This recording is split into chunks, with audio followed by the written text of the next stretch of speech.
on s'assure que ça fonctionne. Aujourd'hui, on va parler de la mise en place du régime. Donc, je vais attendre de voir si je suis capable de voir la publication.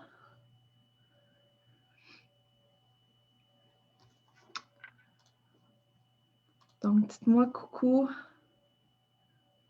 en arrivant. Aujourd'hui, on a même un PowerPoint, puis tout, là. Ça va être full pertinent. Je niaise. Mais non, aujourd'hui, sérieux, ça va quand même être du bon contenu parce que je vais vous aider, dans le fond, à la mise en place de votre régime. Je sais que c'est difficile, c'est une grosse étape. Donc, allô, Cynthia. Donc, je vois que je suis capable de voir les commentaires. Pendant la diffusion, je ne serai pas nécessairement capable de voir vos commentaires, mais si jamais vous avez des questions, inquiétez-vous pas, je vais prendre le temps de venir répondre par la suite à la mise en place de votre... Je vais juste me couper mon son ici pour être capable de venir voir vos commentaires suite à la diffusion du PowerPoint. Donc, je partage mon écran. Et on va pouvoir commencer. Donc, nous allons lire ici. Donc, comme je vous dis, je ne vois pas vos commentaires actuellement, mais n'hésitez pas là, à écrire vos questions. Ça va me faire plaisir de vous répondre par la suite. Je n'arrive pas à voir le live là, de mon téléphone.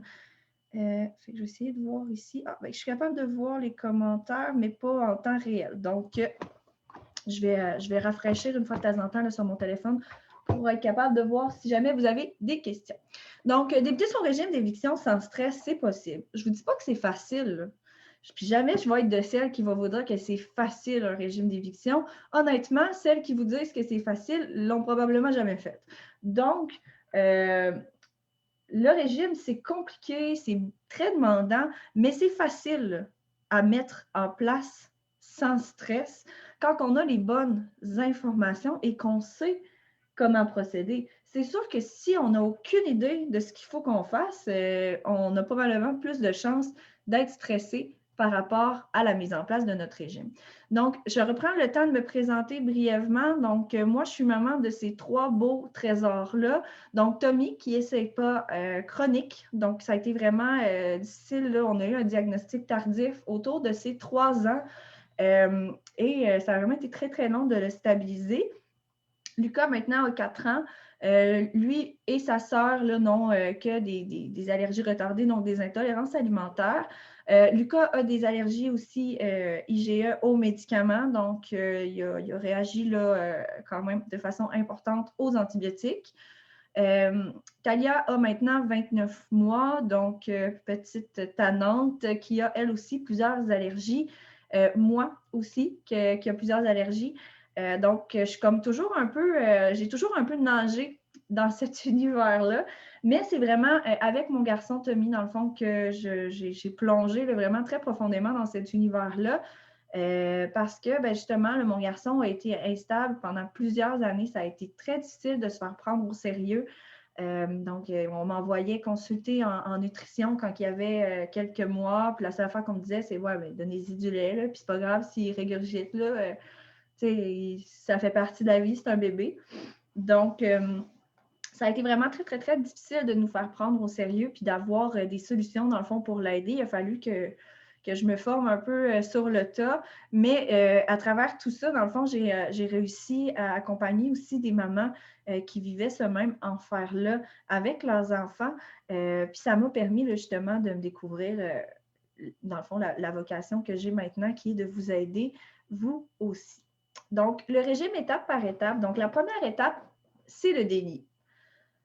On va en discuter, mais on passe tout par là. C'est normal, même quand ce n'est pas notre premier enfant. Donc, ensuite, on a le ménage, on a le plan de match, vous voyez qu'il y a une belle erreur, c'est un 3 et non un 4.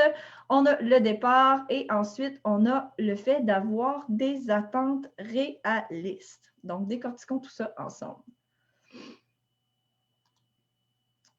Donc, le déni, c'est normal, OK? On passe tout par là. Même quand ce n'est pas notre premier enfant, on va avoir un petit bout où ce qu'on va se dire « Ah, mais non, mais c'est pas ça, c'est moi qui dis que c'est dans sa tête, je suis rendue parano. C'est normal. » Comme je dis, on se dit que c'est dans notre tête, on se dit qu'on est rendu paranoïaque. Mais honnêtement, si votre instinct à vous dit qu'il y a quelque chose qui cloche, c'est vous qui avez raison. Votre instinct est ce que vous avez de plus fort. Donc, cette période-là va être plus ou moins longue selon le niveau de confiance en nous, notre entourage, le soutien de l'environnement médical et nos connaissances de base. Il y a énormément de choses, en fait, qui peuvent avoir un impact sur la durée de temps que va durer le déni. Pour certaines, c'est quelques semaines, pour certaines, c'est quelques jours, pour certaines, c'est plusieurs mois. Donc, il ne faut pas s'en vouloir, là. Ça ne changera absolument rien là, que tu t'en veuilles de ne pas avoir accepté le fait que c'était peut-être des allergies avant. Tu as toujours fait au mieux en fonction de tes connaissances pour le bien-être de tes enfants. Pourquoi, par exemple, c'est important de ne pas banaliser les allergies? C'est parce que les allergies, à long terme, ça a un impact. Donc, à plus ou moins long terme, donc à court, moyen terme, ça peut aider à développer, ça peut aider, ça peut créer des carences alimentaires. Donc, parce que quand notre système est en inflammation constante due aux réactions immunitaires de nos allergènes, dans ce temps-là, ce que ça fait, c'est que il ne peut pas faire sa job au niveau de la digestion de façon aussi efficace à court, moyen terme. Ça augmente les chances de développer des carences alimentaires. À moyen terme, ça va aussi augmenter le nombre et l'intensité des allergies parce qu'on le sait, plus notre système va être irrité, plus on va avoir des allergies qui vont être sévères et une quantité d'allergies qui va augmenter.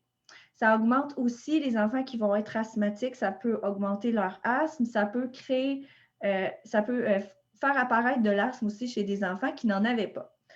Un autre aspect que ça peut créer à moyen terme, c'est que les otites à répétition font partie des symptômes d'allergie et d'intolérance alimentaire. Donc, les otites à répétition peuvent mener à la perte de l'ouïe. Donc, à moyen terme, les allergies peuvent causer une perte auditive et ça cause, dans le fond, tout ça, un débalancement de la flore intestinale, l'irritation, les allergies, qui, eux, vont mener à une porosité intestinale.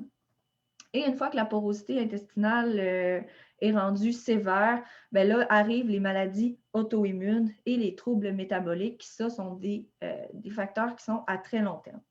Donc, il faut quand même prendre la peine de se pencher sur la question. Si on prend le temps maintenant de retirer les allergènes auxquels l'enfant est exposé, qu'on laisse le temps à son corps de soulager l'inflammation, à son microbiote de reprendre le dessus, puis dans le fond, de redevenir un peu plus sain, l'enfant va probablement pouvoir consommer les aliments qu'il ne pouvait pas consommer avant. Il faut juste prendre ce temps de pause-là pour lui permettre de se rebalancer. Donc, on va faire un petit détour par l'intolérance au lactose. Beaucoup de confusion, on en parle beaucoup sur les différents groupes. Je sais que vous êtes souvent mélangés par rapport à ça. Donc, une intolérance au lactose, c'est dû à un déficit en lactase, qui est l'enzyme nécessaire à la digestion du lactose. C'est excessivement rare que quelqu'un va souffrir d'une intolérance au lactose congénitale. Donc, ça, c'est dès la naissance. Parce que notre corps, comme le lait maternel est très riche en lactose, notre corps contient une réserve naturelle de lactase allant généralement jusqu'à 2 ou 3 ans. Donc, généralement, c'est là que vers 2-3 ans, quand on arrive au sevrage de l'allaitement et qu'on essaie de faire la transition vers le lait de vache, qu'on va remarquer qu'il y a une intolérance au lactose. Ça peut aussi être vers 18 mois, tout dépendant à quel moment vous faites cette transition-là. Ceux qui souffrent d'intolérance congénitale au lactose, les symptômes de vie vont apparaître dès la naissance. ça va être, il n'y aura pas de beau moment. Là. Quand il y a une intolérance au lactose, généralement, ça apparaît très rapidement. Puis, il faut aussi comprendre qu'il peut y avoir des formes d'intolérance au lactose qui sont passagères suite à des antibiotiques, des virus ou des infections. Donc, ça se peut des fois qu'on ait des ajustements à faire, mais le lait maternel contient naturellement du lactose. Donc, ce n'est pas le régime sans lactose que vous devez faire quand vous allaitez un bébé parce que ça ne changera rien. Il y a quand même du lactose dans votre lait. C'est vraiment le régime sans protéines de lait de vache. Donc, les professionnels sont de plus en plus frileux, sceptiques, amenez-le comme vous voulez, au niveau des produits dits sans lactose. Parce que généralement, ce n'est pas vrai que ce sont pas vraiment des produits qui sont sans lactose, ce sont des produits dans lesquels on va ajouter de l'enzyme de lactase pour faciliter la digestion de ces produits-là.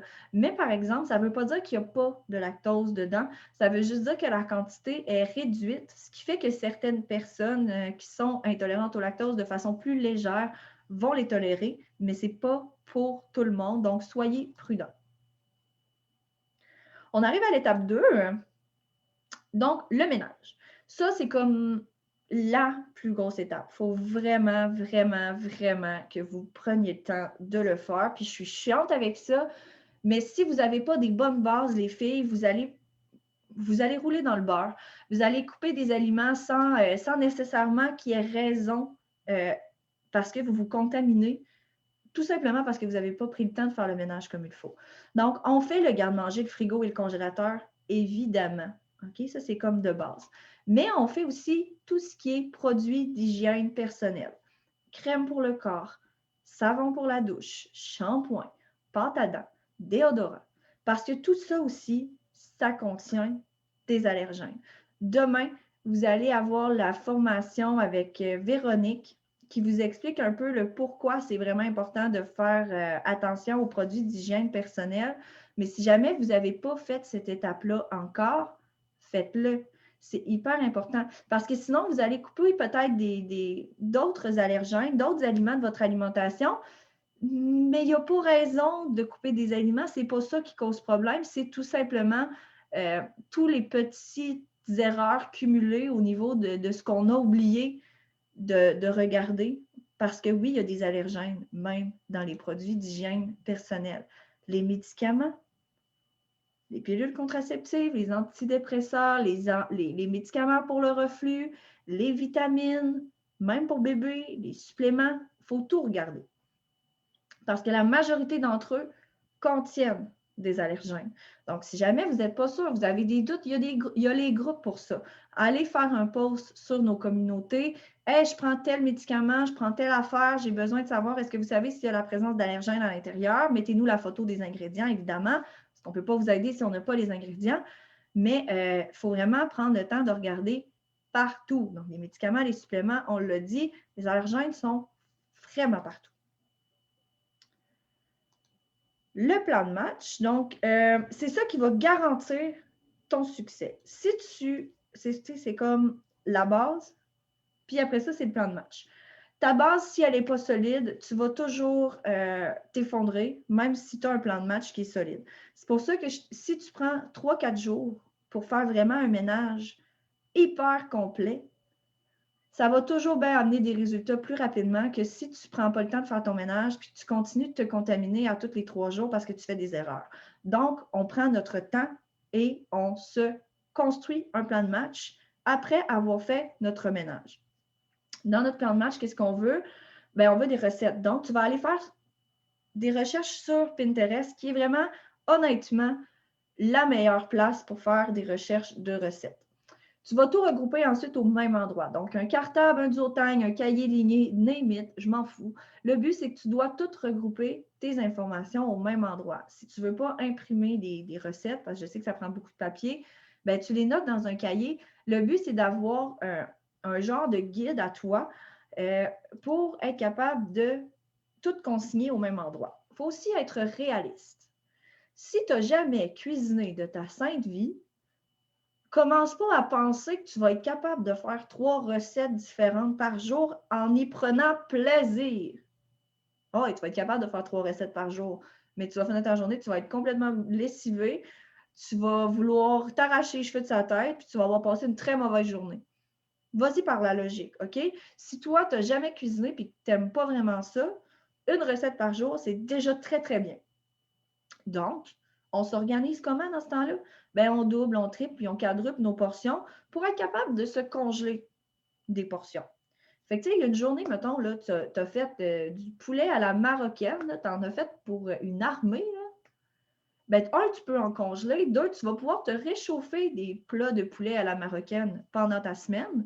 Donc, il y a une journée, mettons, si tu manges des restes, là, tu peux préparer une recette de muffins, de galettes, de biscuits, de ce que tu veux, qui va te servir pour tes collations. Tu n'es pas obligé nécessairement tout le temps de préparer juste des repas. Tu peux rouler sur les repas que tu prends le temps de préparer, tout en te préparant des collations aussi à travers, en faisant tout simplement une recette par jour. Il faut être réaliste dans la vie. Il y a toujours une façon de s'organiser pour que ça soit le mieux à faire pour nous. Moi, j'aime cuisiner, puis je vous confirme qu'en ce moment, je ne passe pas ma vie dans ma cuisine. Je fais une recette par jour. Il y a des journées que je vais passer un peu plus de temps. Je vais passer une demi-journée dans ma cuisine. Mais sinon, je n'y mets pas énormément de temps en ce moment. Mais moi, je suis quelqu'un qui aimait cuisiner. Donc, ça ne me dérangeait pas de dire que je faisais 2 et 3 recettes dans la même journée. Mais je sais que ce n'est pas tout votre cas non plus. Donc, si vous n'aimez pas ça, bien, il y a moyen d'en faire juste une par jour. C'est tout simplement de s'organiser pour planifier, d'avoir des repas d'avance, pour être capable de... Oups, pardon, j'ai été un peu vite là-dessus. Donc, n'hésitez pas non plus, comme le dernier point qu'on a sauté un peu de l'autre page, c'est à demander de l'aide quand vous en avez besoin. Même avec le COVID, là, je veux bien, là, mais il y a combien de monde qui triche pour des soupers? Si vous êtes à bout, vous avez besoin d'un coup de main pour ne pas craquer avec bébé, c'est légal là, de demander de l'aide. Donc, faites-le, c'est vraiment super important. Ensuite, autre point sur lequel je suis vraiment fatigante, puis je vais continuer de l'être, c'est le journal de bord. Donc, c'est le seul outil qui est vraiment 100% efficace pour nous aider dans la détection des allergies et des intolérances alimentaires. Je sais que ce n'est pas nécessairement toujours facile de l'analyser, mais vous allez, plus vous allez le faire, plus ça va devenir une habitude, dans le fond, pour vous. L'important, c'est de vraiment bien le remplir de façon très, très, très consciencieuse pour que ça vous aide à vous projeter à l'extérieur de la situation. Quand on a le nez dans notre marde, on vient qu'on la sent plus. Donc, il faut vraiment prendre nos distances, prendre la hauteur, puis le journal de bord nous aide à faire ça. Je sais qu'il y a beaucoup de personnes qui se posent la question par rapport à la kinésiologie appliquée et tout le tralala. Moi, je vais vous dire même franchement que mon expérience personnelle a été très décevante. Je sais qu'il y a plusieurs moments que ça aide énormément. Je vous dirais que ça dépend beaucoup, pour ce qui est de la kinésiologie appliquée, du professionnel. Donc, demandez des références. Allez pas chez un professionnel là, que personne connaît, prenez vraiment la peine d'aller dans des groupes d'allergie pour demander le feedback des mamans, puis peut-être faire un peu plus de distance pour aller consulter un professionnel là, qui a vraiment été recommandé en fonction des allergies. Maintenant, pour ce qui est de comment analyser votre journal de bord, l'idéal est vraiment de le faire en fonction de codes de couleur. Moi, la façon que je procède, c'est que mes symptômes dans le journal de bord que vous avez ici, c'est déjà fait dans le fond, donc vous n'avez même pas besoin là, nécessairement, à part dans la section notes, là, où ce que vous pouvez utiliser le code de couleur jaune, orange ou rouge pour grader les symptômes. Mais tu sais, vous voyez là, le modèle que moi je vends sur la boutique, les symptômes sont déjà sur des jauges. Fait que ça, vous allez déjà les avoir de façon visuelle. Mais vous allez dans la petite section notes, sel, crise, etc. Et vous allez grader vos symptômes. Si c'est léger, on le met en jaune. Si c'est modéré, on le met en orange. Si c'est intense, on le met en rouge. Ensuite, on va aller dans la section des aliments, donc que ce soit bébé ou maman, et tous les aliments qu'on a un doute. Là. On n'est pas sûr, on a comme on a un doute là, quand on arrive pour leur donner ces aliments-là ou pour nous les manger. Ces aliments-là, on va aller les mettre en bleu, en rose, en vert, peu importe. Et on va ensuite mettre nos feuilles de journal de bord sur notre table de cuisine ou même sur notre lit avant de regarder, OK, parfait. quand j'ai du jaune, du orange, du rouge qui arrivent, quelles sont les couleurs bleues, roses ou vertes qui reviennent à chaque fois? Ça va peut-être vous aider à identifier un ou deux suspects qui sont plus probables que l'autre. Ensuite, vous allez pouvoir faire le test à tester ces deux aliments-là de façon séparée pour voir lequel qui cause la réaction. Donc, là, je sais que je ne vois pas vos commentaires actuellement, mais si jamais vous avez des questions, n'hésitez pas à les écrire. Pour le moment, je n'ai pas d'autres commentaires qui semblent être apparus. Ah oui, attendez un petit peu. J'ai deux commentaires, je vais aller voir. Ah oui, ben vraiment, Véronique, Véronique qui nous dit un lunch pour papa, un lunch pour moi, un lunch pour les enfants, clairement pas. Là. Le plan de match, justement, nous aide à avoir un repas pour tout le monde. C'est pas vrai que vous avez d'affaires à cuisiner 2 puis 3 repas différents. Là. À un moment donné, là, le père, il s'arrangera à la limite. Là. Puis les enfants, ils vont manger ce qu'il y a dans leur assiette. Ça s'adapte. Quand même, tu se donnes une chance dans la vie. Là. Donc, le départ. Le départ, c'est quand vous avez fait votre ménage, votre plan de match est construit. Donc, votre plan de match, vous avez sélectionné des recettes que vous avez écrites. Vous savez un peu là, ce que vous allez manger, là, OK? Avec le régime que vous voulez faire, c'est les aliments qui sont permis. C'est quoi les recettes que vous avez là, dans votre arsenal pour les soirs où vous n'avez pas d'inspiration, que vous ne savez pas quoi faire, vous pouvez aller piger là. Ensuite, vous avez, dans votre plan de match, vous avez posé des questions sur les différents groupes pour spotter les produits qui sont déjà sécuritaires, que vous savez, les produits commerciaux, là, que vous pouvez déjà acheter. Sinon, vous, justement, vous avez noté les recettes que les mamans vous ont données. Vous avez inscrit justement votre liste d'aliments sécuritaires, la liste des aliments que vous avez en éviction, les listes des aliments que vous êtes incertaines et que vous voulez observer. Ça, c'est dans votre plan de match. Maintenant, on start. Première épicerie, vous laissez bébé à papa, à mamie, name it, mais honnêtement, je vous déconseille très fortement d'aller à l'épicerie avec bébé, surtout que là, de toute façon, avec le COVID, on essaie généralement d'éviter, mais là, vous allez avoir plein d'ingrédients à lire. C'est pas le temps, c'est vraiment pas le temps. Donc, n'oubliez pas non plus les sections bio, les magasins d'alimentation naturelle. C'est vraiment généralement là que vous allez trouver la plus grosse sélection de vos produits sans allergènes. N'hésitez pas aussi à demander sur les différents groupes Facebook. Il y a plusieurs mamans de plusieurs régions différentes. Des fois, c'est touché de savoir, OK, bien là, il faut que j'aille à quelle épicerie pour trouver tel produit. Nommez-nous votre coin. Hey, je suis dans tel secteur. J'aimerais ça savoir où est-ce que vous trouvez tel produit dans le coin. Généralement, c'est rare que vous n'avez pas une ou deux autres mamans de votre région sur le groupe qui peut vous aider à trouver le produit que vous cherchez. N'hésitez pas non plus à rencontrer les gérants ou les propriétaires des épiceries que vous fréquentez habituellement. Généralement, quand on prend la peine de leur demander, ils nous commandent les produits parce qu'ils aiment bien mieux qu'on les achète chez eux, qu'on les achète chez l'épicerie voisine parce qu'eux, ils l'ont. Fait que moi, je vous confirme là, que j'ai une épicerie où ce que je vais maintenant qui me font venir tous les produits que je leur ai demandés parce que je traversais la rue pour aller à l'autre épicerie rivale pour aller acheter les produits qui me manquaient après en sortant de cette épicerie-là. C'est pas rentable pour eux. Là. Fait qu'ils aiment bien mieux me les commander. Aussi, on ne s'emballe pas quand on met en place un régime d'éviction, on y va étape par étape. On n'introduit pas 18 millions de trucs quand on est en train d'essayer de stabiliser notre bébé. On garde ce qu'on mange déjà, on exclut ce qu'on pense qui va faire réagir, puis quand le bébé sera stable, là, on commence à introduire. Mais allez-y, mollo aussi, là, les produits sans allergènes, là, je ne vous mentirai pas, ça coûte souvent très cher, puis on se retrouve très régulièrement à mettre la moitié de ce qu'on a acheté, soit aux poubelles, soit à le donner, soit dans des boîtes de dons justement alimentaires, parce qu'on ne pourra pas le manger, finalement, notre enfant réagit. C'est énormément d'argent que l'on perd quand on s'emporte un peu trop. Avoir des attentes réalistes. Ça, c'est le bout le plus difficile. Travaillez votre patience, puis je suis la fille la moins patiente de la planète Terre, sérieusement. Donc, mais généralement, ça ne va pas mieux en 24 heures. Ça arrive. Oui, ça arrive. Mais généralement, ça prend quelques jours, des fois même une semaine, des fois 2 avant que ça aille mieux. Il faut laisser le temps au système digestif de reprendre le dessus. Là, il est en mode panique, il y a de l'inflammation, il y a des réactions. Il faut laisser le temps. Ça ne sera peut-être jamais parfait non plus, mais ce n'est pas ce qu'on vise. Ce qu'on veut, c'est un bébé qui est bien, une maman qui est bien, un enfant qui a un bon développement, qu'on est capable de déposer, que nous, on est capable de prendre du temps quand même un peu pour nous parce que notre enfant il est de bonne humeur. Tu sais, on vise un équilibre. Mais ça se peut que ça ne soit jamais parfait. Ce n'est pas nécessairement ce qu'on vise.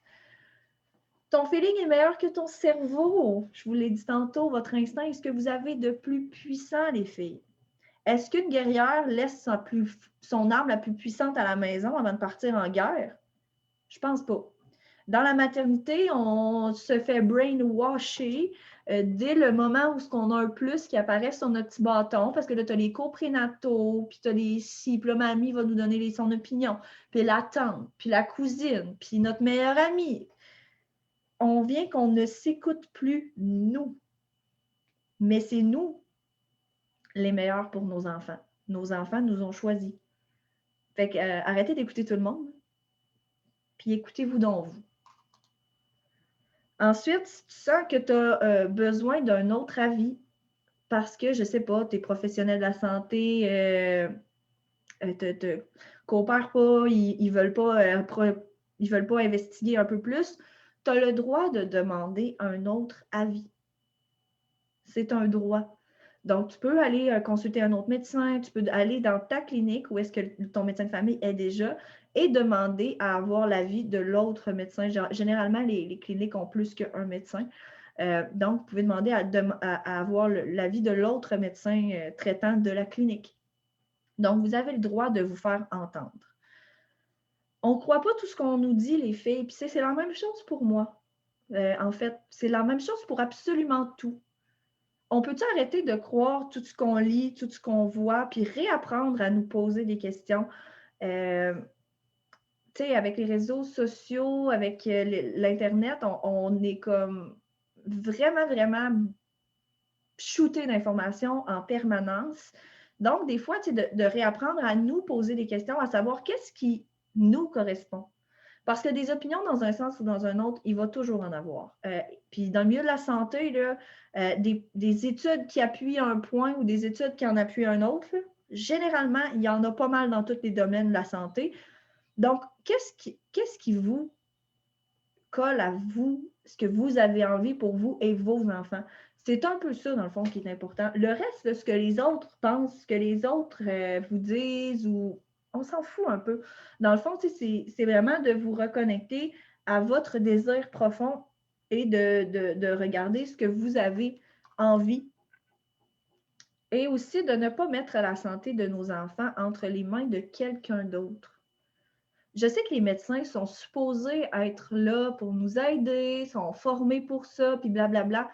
Mais ça reste que si tu fais 100% confiance aux médecins, c'est comme si tu leur disais, genre, OK, ben gars, je te donne la santé de mon enfant, fais ce que tu veux avec, puis ben moi, je vais te suivre. Moi, je ne sais pas si c'est parce que c'est mon trouble d'opposition qui fait ça, mais j'ai un peu de la difficulté avec ça, de dire que je fais confiance à une tierce partie pour prendre soin de la santé de mes enfants quand je sais que je suis la personne la mieux placée pour les aider. On s'entend que je suis tout à fait d'accord avec le fait que les professionnels de la santé sont généralement mieux formés que nous dans le domaine de la santé. Mais ça reste qu'on est capable de leur poser des questions, puis ils sont capables de nous répondre. Si on sent que non, on n'est pas respecté dans cette question-réponse-là, ben c'est là qu'on peut demander un autre avis. Moi, je crois que justement, le fait que de s'ouvrir aux questions et tout, ça nous pousse beaucoup à reprendre notre contrôle. On pose des questions, puis on choisit ce qu'on veut faire en fonction des réponses qui vont nous être données, mais on ne fait pas confiance aveuglément. On prend vraiment la peine de s'interroger, puis aussi de développer une relation de confiance entre nous et le médecin. Moi, ça, je trouve ça vraiment super important. Moi, mon médecin de famille, là, sérieusement, je l'adore, elle est super gentille. j'ai rien à dire, là. Elle connaît absolument rien aux allergies. C'est jamais elle qui m'a aidée à ce niveau-là. Elle m'a toujours référé à des gens qui, pour elle, étaient plus compétents quand elle se sentait en dehors de sa zone. Puis elle n'a jamais été gênée de me dire, regarde, ça, c'est pas, tu sais, parce que Thalia, c'est un bébé de très petit poids. Elle dit, moi, ça, elle dit, je suis pas à l'aise avec ça. Elle dit, c'est en dehors des courbes. Elle dit, j'ai pas vraiment le choix. Elle dit, il faut que j'accepte de te référer à un pédiatre parce que c'est vraiment lui. Il va peut-être te dire que c'est rien pour tout, mais j'aime mieux que ça soit lui qui regarde vu que c'est lui le spécialiste. Pour moi, ça, c'est un professionnel compétent qui accepte ses limites, avec lequel je suis capable de discuter, qui m'explique pourquoi. Donc, moi, je vous souhaite vraiment de retrouver ce genre de relation-là avec vos professionnels de la santé. N'hésitez pas à leur poser des questions. Tu sais, généralement, ils sont quand même assez ouverts à nous répondre. Puis si jamais vous ne sentez pas cette ouverture-là, changez de médecin. Aussi, il faut être consciente qu'on le veuille ou non, qu'on fasse comme si ça n'existait pas. Les allergies sont là, puis vont peut-être être là toute la vie ou non. On ne le sait pas d'avance. Donc, la seule option qu'on a, c'est soit de faire comme si de rien n'était, de patcher le bobo avec des médicaments, des épaississements, puis blablabla, ou on fait des essais, on tente des choses, on fait des régimes, on change l'alimentation pour essayer de trouver une solution, mais peu importe qu'on le veuille ou non, c'est là, il faut faire avec. Donc, il ne faut pas nécessairement retourner dans la phase de déni quand ça va bien, parce que c'est souvent ça qui arrive. C'est comme un genre de cycle. Quand ça commence à bien aller, là, on tombe un peu dans la phase de déni, on fait moins attention, on fait des petites tricheries occasionnelles. Les symptômes reviennent de façon sporadique, mais pas trop intense, jusqu'à ce qu'à un moment donné, 5-6 mois après, l'enfer reprenne, puis là, on est obligé de recommencer un peu tout le cycle. Donc, il faut pas embarquer dans cette histoire-là. Maintenant, pour ce qui est des remèdes naturels, je tenais juste à vous donner une couple de conseils par rapport aux symptômes, parce que c'est bien beau d'embarquer dans le processus de la mise en place du régime d'éviction, mais les symptômes, comme je vous disais, disparaîtront probablement pas de façon instantanée. Donc, pour ce qui est des crampes intestinales, ce que vous pouvez faire pour soulager bébé, on a le sac magique, le sac Bec Bobo, on a le vélo avec les jambes, on a le massage, la camomille qu'on peut utiliser en tisane, dans le bain. Il y a aussi en huile essentielle, là, pour tout ce qui est huile essentielle, je vous recommande vraiment plus de contacter Tania Bergeron de Pureté, qui est notre fée des huiles essentielles là, dans le membership. Vous avez ces liens directement dans l'onglet experte de notre site Internet. La fleur de Bach, le lipocodium, c'est de l'homéopathie. Et des huiles essentielles, comme je vous disais, là, on a parlé à la camomille, mais il y en a d'autres aussi qui peuvent aider. C'est Tania qui va vous guider. Pour ce qui est des reflux, des maux d'estomac, on peut donner le vinaigre de cidre de pomme ou le bicarbonate de soude pour vous calibrer à savoir lequel offrir parce qu'ils ont des actions opposées, ces deux-là. Je vous recommande de lire l'article sur le test du bicarbonate de soude que vous pouvez trouver sur notre site Internet. Je vous mettrai le lien en commentaire après le live. Il y a aussi le gingembre, le cater, le fenouil, le citron, la mélisse, la menthe, qui peuvent tout être utilisés en tisane. Il y a aussi le jus d'aloès vera. On peut coucher bébé sur le côté gauche, donc ça va au niveau de la gravité, ça va faire fermer le clapet. Il y a aussi l'ostéopathie et la chiropratie qui peuvent aider au niveau des reflux et des maux d'estomac. Pour ce qui est de l'eczéma, il y a les compresses de lait maternel, le bain avec du bicarbonate de soude, le bain d'avoine, évidemment, pas quand l'enfant est intolérant au gluten ou à l'avoine, on s'entend. Les savons et les crèmes à base de glycérine ou de beurre végétal. En fait, nous, on utilise beaucoup les différents beurres végétaux dans les produits de la boutique, de la section de la boutique sur les produits corporels, pardon, je vais l'avoir. Parce que la glycérine, on le sait, hein, ça peut souvent contenir des allergènes. Donc, si jamais vous utilisez des produits à base de glycérine, de faire attention qu'elles ne proviennent pas de sources bovines ou de soya. Donc, on peut aussi utiliser de l'huile de coco ou de l'huile d'amande douce pour huiler le corps et le gel d'aloès vera. Pour ce qui est de la constipation, on suggère généralement d'augmenter la quantité d'eau, les pruneaux, tout ça, on le sait un peu. Mais outre ça, ce qu'on peut faire, c'est augmenter, de mettre de l'huile végétale dans les repas de l'enfant. Je le déconseille, par exemple, si c'est un bébé qui est sous préparation ou allaité seulement, parce que là, l'huile va avoir tendance à flotter sur le liquide et créer des reflux douloureux. Donc, plus pour les enfants qui mangent, on vient mettre de l'huile dans leur repas pour essayer d'aider au niveau des selles. On peut aussi, encore une fois, faire le massage du ventre. Les lavements, vous pouvez en parler à votre professionnel de la santé pour certains enfants. Quand la constipation est chronique, ça peut être suggéré. Il y a les suppositoires aussi, mais les suppositoires peuvent créer une accoutumance. Donc, vraiment d'en parler à votre professionnel. Et il y a le vélo. Pour ce qui est des diarrhées, il y a le charbon végétal activé. Il faut juste faire attention si c'est quelqu'un qui prend une médication, de ne pas coller le charbon avec le médicament parce que le charbon va nuire, dans le fond, à l'efficacité. On peut aussi donner de l'eau de riz. Donc, on prend une tasse de riz dans 4 tasses d'eau. On fait bouillir ça pendant 20 minutes. On prend l'eau et on fait boire cette eau-là. Il y a le jus de carotte, le psyllium, la tisane d'alchimile, les probiotiques et l'argile qui peuvent aussi être utilisés en cas de diarrhée. Pour ce qui est des otites qui viennent aussi souvent avec les allergies et les intolérances alimentaires, on a de l'huile d'ail. Donc, on prend une gousse d'ail qu'on hache très finement sur laquelle on va mettre de l'huile légèrement chaude, juste pour dire qu'elle est plus chaude que la température ambiante. Et on laisse infuser pendant 24 heures avant de filtrer pour retirer l'huile. On met une goutte ou deux à l'intérieur de l'oreille et on vient masser.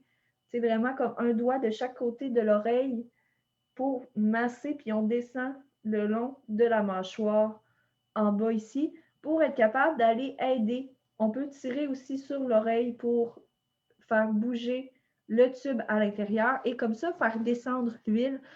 L'huile d'ail est très antifongique, antibactérien. Ça va vraiment aider à tuer les bactéries. Souvent, on est capable de s'éviter les antibiotiques avec ça. Même chose pour les cataplasmes d'oignon. Donc, on prend un scotch, on met une tranche d'oignon par-dessus et on vient wrapper avec un bandeau là, ça sur l'oreille. Généralement, quand les enfants dorment, parce que c'est dur de leur faire garder ça quand ils sont réveillés, je vais être franche. Mais ça aussi, ça aide beaucoup. On peut mettre un demi-oignon sous le lit aussi. L'oignon aide à liquéfier les sécrétions. C'est pour ça qu'on pleure quand on coupe des oignons. Ce qui fait que ça va aider toutes les sécrétions puis l'infection de l'oreille à évacuer sans nécessairement avoir besoin d'antibiotiques. On peut faire des cataplasmes d'argile aussi et il y a la chiropratie qui est géniale pour éviter les otites.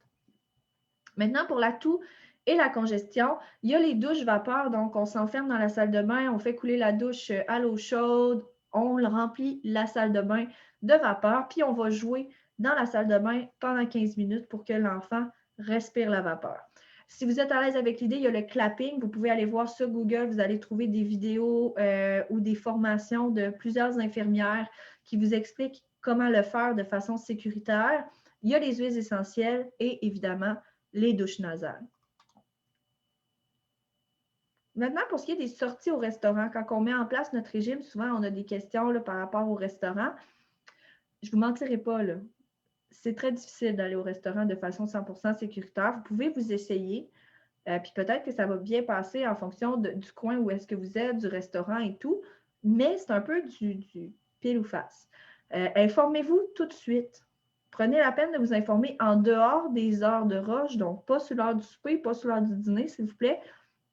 Appelez les différents restaurateurs, parlez-leur pour comprendre comment ils fonctionnent dans leur cuisine, expliquez-leur pour l'huile et la lestine de soya. Généralement, la majorité ne savent même pas que ce n'est pas à déclaration obligatoire, puis qu'il y en a dans leurs produits parce qu'ils ne prennent pas nécessairement la peine de lire tous les ingrédients. Le Saint-Hubert, le propriétaire, il s'en fout. Il n'a pas le choix, c'est ça qu'il achète comme frites. Je ne suis pas sûre qu'il a lu les ingrédients de son produit. Donc, prenez la peine vraiment d'appeler en dehors des heures d'ouverture pour discuter de vive voix avec le propriétaire ou le gérant. Posez vos questions pour être vraiment sûr le plus possible que c'est sécuritaire. Puis n'oubliez pas, vous ne pouvez pas vous fier aux tableaux d'allergènes qui sont disponibles sur ces différents sites car ils ne déclarent pas l'huile et la lestine de soya. Donc, vous devez prendre la peine de les appeler, puis ça, c'est vraiment un incontournable. Faites attention aussi, la contamination croisée, c'est énorme en restaurant. J'ai travaillé plus de 12 ans en restauration, là, je vous le dis, la contamination croisée est plus que présente. Donc, soyez avertis dans le fond que le risque est réel. Si tu as besoin d'aide, ben, tu es déjà sur notre page Facebook, mais il y a aussi nos différentes communautés. Donc, il y a le groupe général, groupe de soutien Mieux vivre avec les allergies, et il y a le groupe allaitement qui est Mieux vivre et allaiter avec les allergies. Si tu n'es pas déjà sur les groupes, je te recommande vraiment de te joindre à nous pour être capable de trouver dans le fond du soutien, des informations. Les mamans sont vraiment géniales, honnêtement. Donc, je te recommande vraiment de venir nous rejoindre si tu n'y es pas déjà. Donc, je vais arrêter le partage d'écran, puis je vais aller sur Facebook, voir les commentaires, parce que là, je ne les vois pas. Donc, est-ce qu'il y a des gens qui avaient des questions? Est-ce qu'il y a des trucs qui n'étaient pas clairs par rapport à la mise en place de votre régime d'éviction, les différentes étapes à franchir, qu'est-ce qui est correct, qu'est-ce qui n'est pas correct? Je vais me prendre une petite gorgée d'eau le temps que vous répondiez.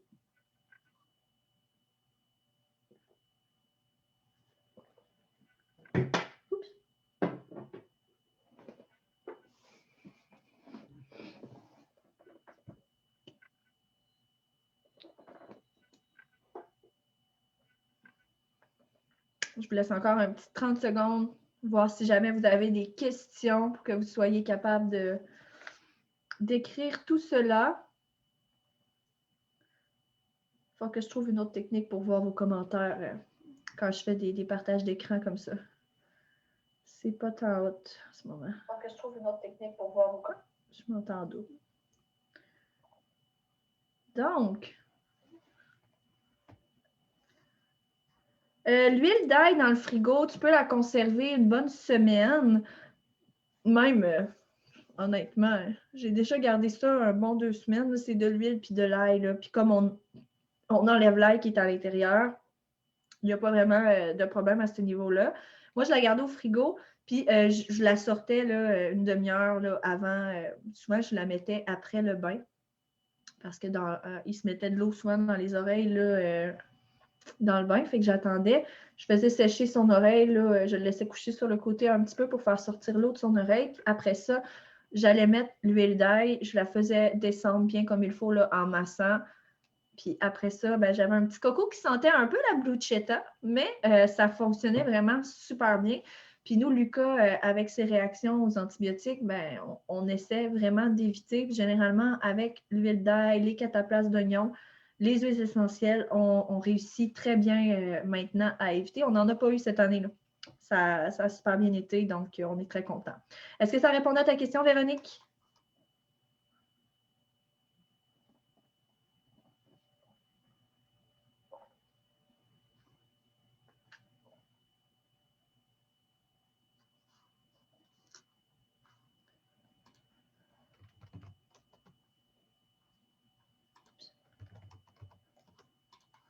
Yes, génial. Donc, je vais vous souhaiter une excellente semaine.